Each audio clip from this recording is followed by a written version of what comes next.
बहुत पुराने समय की बात है। एक साधारण ग्वाले ने भगवान श्री कृष्ण से ऐसी बात कह दी जिसे सुनकर पूरे गांव का भाग्य बदल गया। उस दिन जिसने यह घटना देखी उसने जीवन भर विश्वास की शक्ति पर कभी संदेह नहीं किया। वृंदावन के निकट हरितपुर नाम का एक छोटा सा गांव था। वहां गोपाल नाम का एक निर्धन ग्वाला रहता था। उसके पास कुछ गायें थीं और वही उसके जीवन का सहारा थी। धन नहीं था, वैभव नहीं था, लेकिन उसके पास एक ऐसी संपत्ति थी जो पूरे गांव में किसी और के पास नहीं थी। वह था श्री कृष्ण पर अटूट विश्वास। गांव के बाहर एक प्राचीन श्री कृष्ण मंदिर था। प्रतिदिन सूर्योदय से पहले गोपाल वहां पहुंच जाता था। वह मंदिर की सीढ़ियां साफ करता था, दीपक जलाता था, फिर श्री कृष्ण के चरणों में सिर झुकाकर कहता था, कान्हा, जब तक आपका हाथ मेरे सिर पर है तब तक मुझे किसी बात का भय नहीं है। मंदिर के वृद्ध पुजारी यह सब देखकर प्रसन्न होते थे। एक दिन उन्होंने गोपाल से पूछा, बेटा, तुम्हारे जीवन में इतने कष्ट हैं, फिर भी तुम्हारे चेहरे पर कभी दुख क्यों दिखाई नहीं देता? गोपाल मुस्कुराया और बोला, महाराज, जो अपनी चिंता श्री कृष्ण को सौंप देता है उसके मन में भय टिक ही नहीं सकता। मैं मेहनत करता हूं, लेकिन भरोसा अपने कान्हा पर रखता हूं। पुजारी ने प्रसन्न होकर उसके सिर पर हाथ रखा। उन्होंने कहा, बेटा, तुम्हारा यह विश्वास एक दिन बहुत बड़ी मिसाल बनेगा। भगवान अपने सच्चे भक्त की परीक्षा अवश्य लेते हैं, लेकिन उसकी लाज भी अवश्य रखते हैं। कुछ ही दिनों बाद पूरे गांव पर भयंकर संकट टूट पड़ा। कई महीनों तक वर्षा नहीं हुई। खेत सूख गए, तालाबों का जल समाप्त होने लगा, पशु प्यास से तड़पने लगे, लोगों के घरों में अन्न की कमी होने लगी। निराशा पूरे गांव में फैल गई। गांव के लोग मंदिर आकर भी शिकायत करने लगे। कोई कहता था, भगवान ने हमें छोड़ दिया। कोई कहता था, अब प्रार्थना करने से भी क्या होगा। लेकिन गोपाल आज भी पहले की तरह श्री कृष्ण के सामने शांत खड़ा था।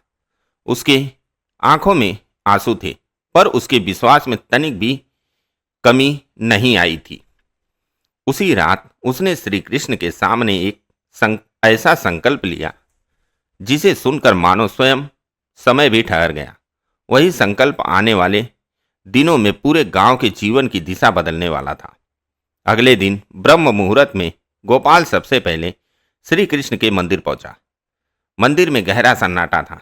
दीपक की लौ शांत होकर जल रही थी। उसने श्री कृष्ण के चरणों में सिर झुकाया और भरे हुए गले से बोला, कान्हा, आज मैं अपने लिए कुछ भी नहीं मांगूंगा। यदि मेरी भक्ति में सच्चाई है तो मेरे गांव के लोगों का दुख दूर कर दीजिए। उनके बच्चों की भूख मुझसे देखी नहीं जाती। इतना कहकर वह गर्भगृह के बाहर बैठ गया। उसकी आंखों से आंसू बहते रहे, लेकिन उसके मन में निराशा नहीं थी। उसे पूरा विश्वास था कि श्री कृष्ण उसकी प्रत्येक प्रार्थना सुन रहे हैं। कुछ ही देर बाद वृद्ध पुजारी मंदिर पहुंचे। उन्होंने गोपाल को उस अवस्था में देखा तो उनके हृदय में करुणा भर गई। उन्होंने पूछा, बेटा, कब से यहां बैठे हो? गोपाल ने शांत स्वर में कहा, जब तक मेरे कान्हा मेरे गांव पर कृपा करने का संकेत नहीं देंगे तब तक मैं यहीं बैठा रहूंगा। इसी बीच गांव के कई लोग मंदिर में आ गए। उनमें से एक व्यक्ति हंसते हुए बोला, गोपाल, यदि तुम्हारे कृष्ण सचमुच तुम्हारी सुनते हैं तो उनसे कहो कि आज ही वर्षा करा दे। तब हम भी मान लेंगे कि तुम्हारी भक्ति सच्ची है। मंदिर में कुछ पल के लिए मौन छा गया। सबकी निगाहें गोपाल पर टिक गई। उसने बिना क्रोध किए उस व्यक्ति की ओर देखा और मुस्कुराकर बोला, भगवान को परखने वाले उन्हें कभी नहीं समझ सकते। भगवान चमत्कार दिखाने के लिए नहीं आते, वे प्रेम और विश्वास का उत्तर देने के लिए आते हैं। मुझे अपने कान्हा पर पूरा भरोसा है। चाहे पूरा संसार मेरा साथ छोड़ दे, मेरे कान्हा मेरा साथ कभी नहीं छोड़ेंगे। गोपाल की बात सुनकर कुछ लोगों के मन में हलचल हुई, लेकिन अधिकांश लोग उसका उपहास करते हुए वहां से चले गए। वृद्ध पुजारी दूर खड़े सब कुछ देख रहे थे। उनके मन में बार बार एक ही विचार आ रहा था, इतना अटूट विश्वास किसी साधारण मनुष्य में नहीं हो सकता। अवश्य ही भगवान बहुत शीघ्र अपनी कोई अद्भुत लीला दिखाने वाले हैं। उसी समय मंदिर के भीतर से अचानक घंटी अपने आप बज उठी। पूरे मंदिर में उसकी ध्वनि गूंजने लगी। गोपाल ने आश्चर्य से श्री कृष्ण की ओर देखा। उसके हृदय में एक अनोखी शांति उतर आई। उसे लगा जैसे उसके कान्हा ने बिना कुछ कहे उसकी प्रार्थना स्वीकार कर ली हो। अगली सुबह सूर्योदय होने से पहले ही पूरे गांव में एक विचित्र घटना की चर्चा फैल गई। मंदिर के पीछे स्थित वह पुराना कुआं, जो कई वर्षों से लगभग सूख चुका था, उसके भीतर से जल बहने की ध्वनि सुनाई दे रही थी। लोग दौड़ते हुए वहां पहुंचे। सबने देखा कि कुएं का जल धीरे धीरे ऊपर उठ रहा है। किसी को अपनी आंखों पर विश्वास नहीं हो रहा था। एक वृद्ध किसान बोला, यह कैसे हो सकता है? कल तक तो इसमें एक घड़ा पानी भी नहीं था। वृद्ध पुजारी ने दोनों हाथ जोड़ लिए। उनकी आंखों से आंसू बहने लगे। उन्होंने कहा, भगवान पहले संकेत देते हैं, फिर अपनी कृपा बरसाते हैं। जिसने विश्वास रखा वही इस संकेत को समझ पाएगा। उधर गोपाल शांत भाव से श्री कृष्ण के चरणों में खड़ा था। उसने मुस्कुराकर कहा, कान्हा, मुझे पता था कि आपने मेरी बात सुन ली है। अब मैं और भी धैर्य रखूंगा। इतने में गांव का मुखिया वहां पहुंचा। उसने कुएं को देखा और गंभीर स्वर में बोला, केवल इस कुएं में पानी आ जाने से पूरा गांव नहीं बचेगा। खेत अभी भी सूखे हैं। यदि सचमुच यह भगवान की कृपा है तो पूरे गांव का उद्धार होना चाहिए। मुखिया की बात सुनकर फिर लोगों के मन में संदेह पैदा हो गया। कुछ लोग बोले, शायद यह संयोग हो, शायद धरती के भीतर कहीं जल आ गया हो। भगवान से इसका क्या संबंध? गोपाल ने सबकी बातें सुनी। उसने किसी का विरोध नहीं किया। वह केवल इतना बोला, विश्वास का फल तुरंत नहीं मिलता। बीज बोने के बाद भी किसान धैर्य रखता है। मैं भी अपने कान्हा की कृपा की प्रतीक्षा करूंगा। मुझे पूरा विश्वास है कि वे अपने भक्त की लाज अवश्य रखेंगे। उस रात गोपाल ने अन्न और जल का त्याग कर दिया। वह श्री कृष्ण के मंदिर में बैठकर निरंतर उनका नाम जपने लगा। बाहर पूरा गांव चिंता में डूबा हुआ था, लेकिन मंदिर के भीतर एक भक्त अपने भगवान से ऐसी प्रार्थना कर रहा था जो अगले ही दिन पूरे गांव का इतिहास बदलने वाली थी।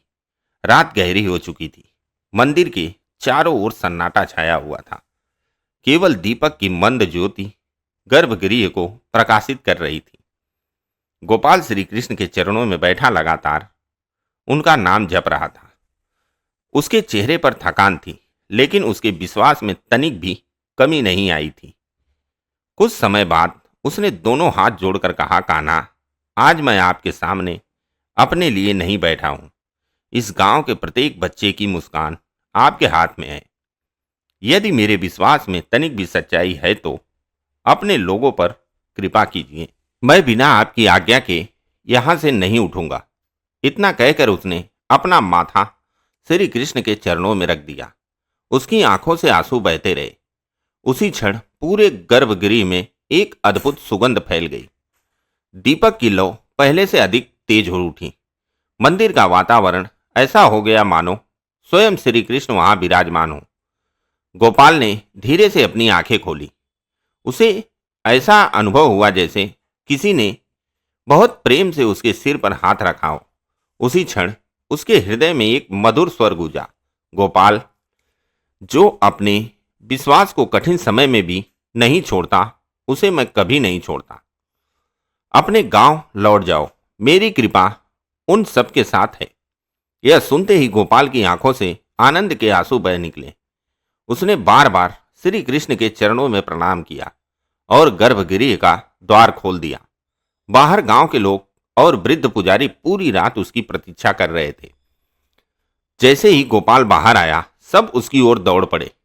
गांव के मुखिया ने उत्सुक होकर पूछा, गोपाल, भीतर क्या हुआ? क्या भगवान ने तुम्हारी प्रार्थना सुनी? गोपाल के चेहरे पर अद्भुत तेज था। उसने शांत स्वर में कहा, मेरे कान्हा ने कभी अपने भक्त को निराश नहीं किया है। इस बार भी नहीं करेंगे।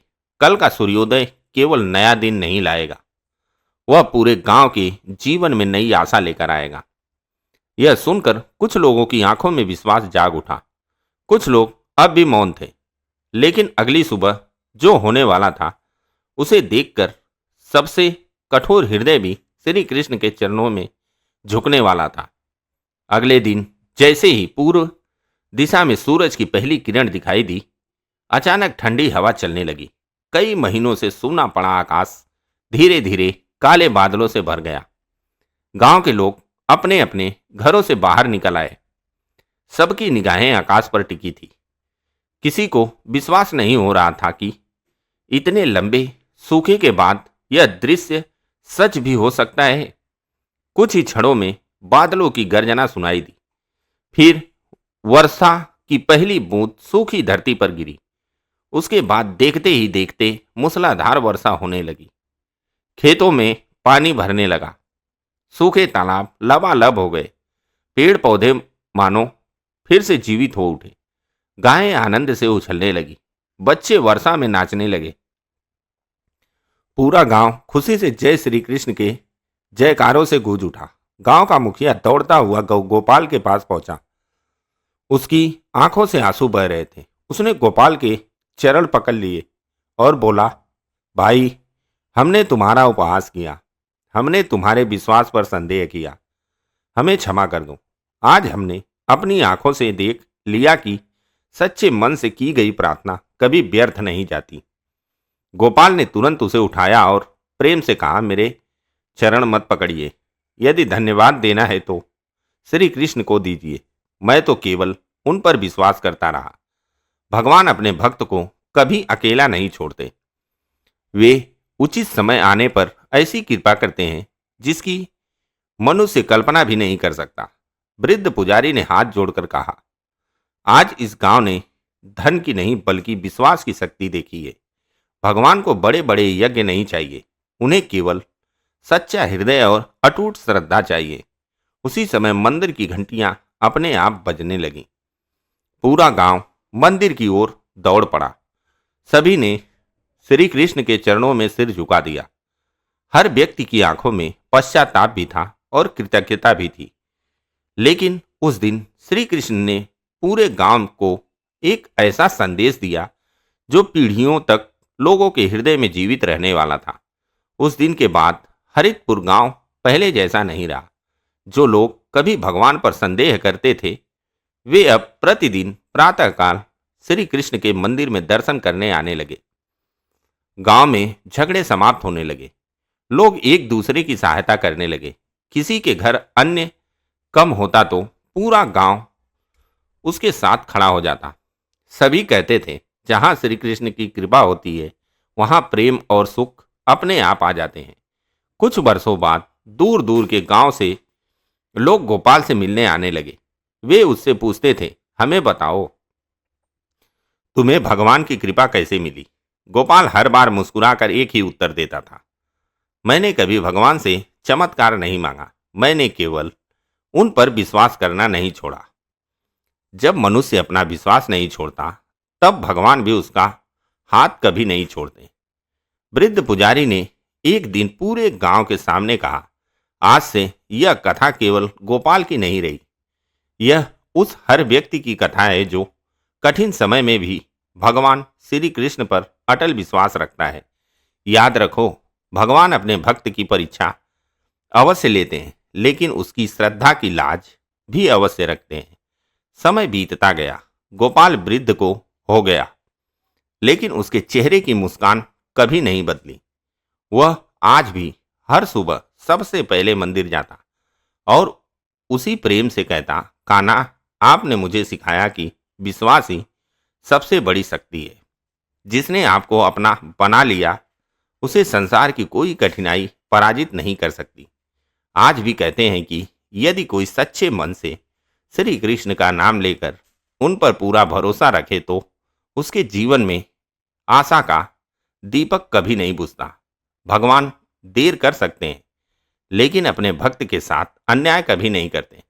उनकी कृपा उचित समय पर अवश्य प्रकट होती है। इस कहानी से हमें यह सीख मिलती है कि जीवन में कितनी भी कठिन परिस्थितियां क्यों ना आ जाए, हमें कभी निराश नहीं होना चाहिए। अपनी मेहनत और अपने अच्छे कर्म करते रहना चाहिए तथा भगवान श्री कृष्ण पर अटूट विश्वास बनाए रखना चाहिए। जब मनुष्य सच्चे मन से भगवान का स्मरण करता है और धैर्य नहीं छोड़ता, तब भगवान उचित समय पर उसकी सहायता अवश्य करते हैं। यदि आपको श्री कृष्ण की यह प्रेरणादायक कहानी अच्छी लगी हो तो इसे अपने परिवार और मित्रों के साथ अवश्य साझा करें। ऐसी ही भक्ति और प्रेरणा से भरपूर कहानियां सुनने के लिए हमारे साथ जुड़े रहिए। याद रखिए, सच्चा विश्वास कभी व्यर्थ नहीं जाता। भगवान श्री कृष्ण अपने भक्त का साथ कभी नहीं छोड़ते। राधे राधे। जय श्री कृष्ण।